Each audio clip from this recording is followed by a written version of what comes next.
Mummy, आप इतनी अच्छी एस्ट्रोनॉट हो, फिर ये अर्ली रिटायरमेंट क्यों?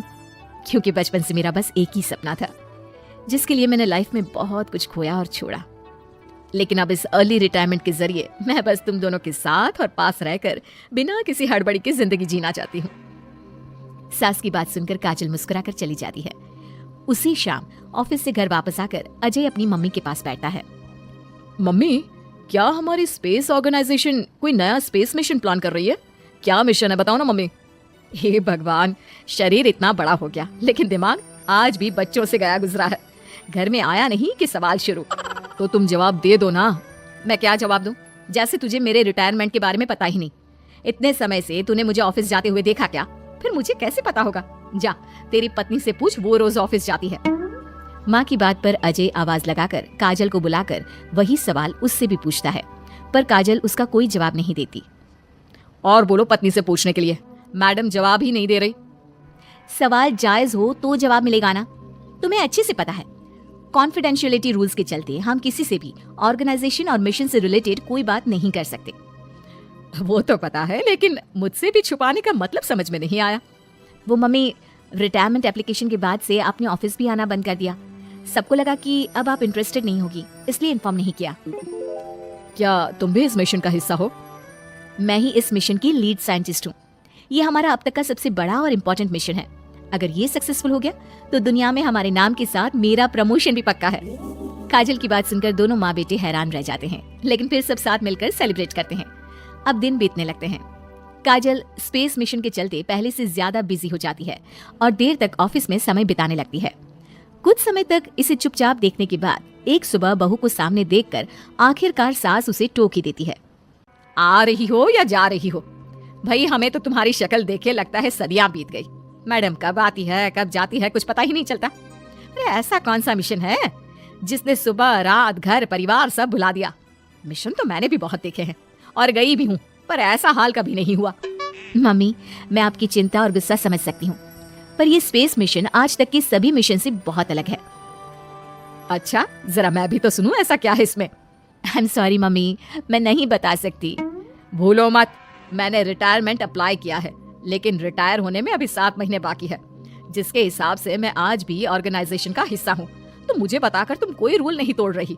मुझे सब याद है मम्मी, और मुझे ये भी पता है कि अगर आप साथ दें तो मिशन के लिए बहुत बड़ी मदद साबित होगी। पर सीनियर्स ने रूल बनाया है कि इस मिशन की इंफॉर्मेशन सिर्फ उन्हीं के पास होगी जो इसका पार्ट है, और मुझे तो उन्होंने खास अपने पास बुलाकर ये समझाया था। बहू की बात सुनकर सास सोच में पड़ जाती है और अगले दिन खुद भी ऑफिस पहुंच जाती है। ओहो, क्या बात है मैडम, रिटायरमेंट के एप्लीकेशन के बाद तो आपने दर्शन देने भी बंद कर दिए। अरे सर, अगर ईद का चांद रोज निकला करता तो क्या उसका स्वागत इतने जश्न से होता?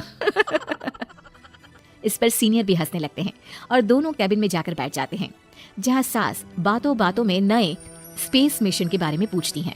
वो उन्हें मिशन के बारे में सब कुछ बताकर तुरंत एक इमरजेंसी मीटिंग बुला लेते हैं, जिसमें साइंटिस्ट की टीम और काजल के साथ एस्ट्रोनॉट्स की पूरी टीम भी होती है। तो ये है हमारी टीम, जो सब कुछ भूल कर दिन रात इसी मिशन पर काम कर रही है। अगर आप भी हमें ज्वाइन कर ले तो सोने पर सुहागा हो जाएगा। अगर आप मुझे टीम में चाहते थे तो पहले कांटेक्ट क्यों नहीं किया? आपने स्पेस में ना जाने के फैसले के साथ डेस्क जॉब का भी इनकार कर दिया और अर्ली रिटायरमेंट के लिए अप्लाई कर दिया, और फिर पिछले 1 महीने में किसी के साथ कोई कांटेक्ट भी नहीं हुआ। इसलिए हमने सोचा शायद अब आप ब्रेक लेकर इस सब से दूर रहना चाहती हो, और इसीलिए किसी ने आपको परेशान करना सही नहीं समझा। बात तो आपकी सही है, फिर भी एक सुझाव देना चाहूंगी। ये जो आप कर रहे हो ना, ये मिशन नहीं, साफ सुसाइड है। एक साथ इतने सारे लोगों को स्पेस में 6 महीने रहने के लिए भेजना आसान काम नहीं है, और ये बात मुझे आपको समझाने की जरूरत नहीं होनी चाहिए। हमें सारे कॉन्सिक्वेंसेस, स्पेस नेचर, मिशन की मुश्किल सबका पता है, और ऐसा करने वाले हम पहले नहीं है। इसलिए ये भी साबित है कि काम हो सकता है।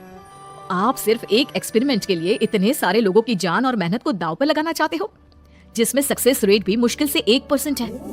बहुत देर तक इन्हीं सब बातों पर बहस चलने और काजल की सास उर्फ ऑर्गेनाइजेशन की सबसे एक्सपीरियंस्ड एस्ट्रोनॉट को बहुत देर समझाने के बाद भी जब वो राजी नहीं होती, तो ऑर्गेनाइजेशन के सीनियर्स को उन्हें घर वापस भेजना पड़ता है।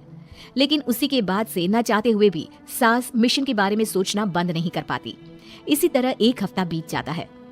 माँ, जब घर में बैठकर भी मिशन के बारे में ही सोचना है तो इससे अच्छा है कि वहां जाकर इस सोच के जरिए उनकी मदद ही कर दो।